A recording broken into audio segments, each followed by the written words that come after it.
Hello बच्चों, चलिए प्रश्न को देखते हैं। प्रश्न दिया है, निम्न में से कौन सा कथन सही है? विकल्प ए, श्वसन के दौरान बाह्य इंटरकोस्टल पेशियां और डायफ्राम संकुचित होते हैं। विकल्प बी, साइनोसिस का अर्थ वायु कुपिका का समाप्त होना है। विकल्प सी, यूपनिया धीमे सांस लेना है।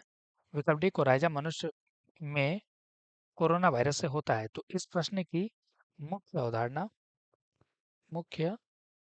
अवधारणा जो है, इसमें हमें सही कथन का चुनाव करना है, सही कथन चुनना है।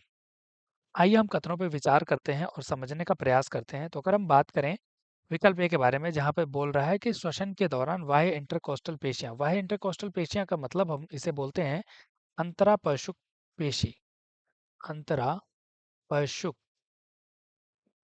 पेशी। अंतरापशुक पेशी का मतलब, अगर हम बात करें, अगर कुछ ऐसी संरचना होती है पसलियों की, तो इन पसलियों के बीच में कुछ मांसपेशियां पाई जाती है जिसे अंतरापशुक पेशी कहते हैं।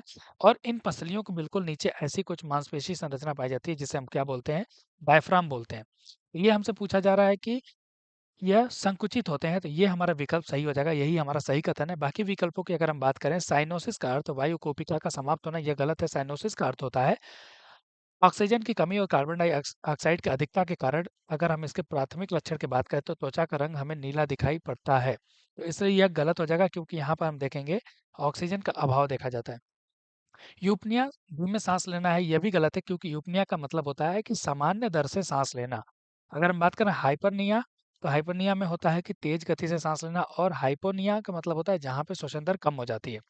कोराइजा मनुष्य में कोरोना वायरस के कारण होता है, तो यह गलत है, क्योंकि कोराइजा जो है, यह जीवाणु जनित रोग होता है। जीवाणु जनित रोग होता है जो कि हमारा जो ऊपरी श्वसन मार्ग होता है उसको प्रभावित करता है।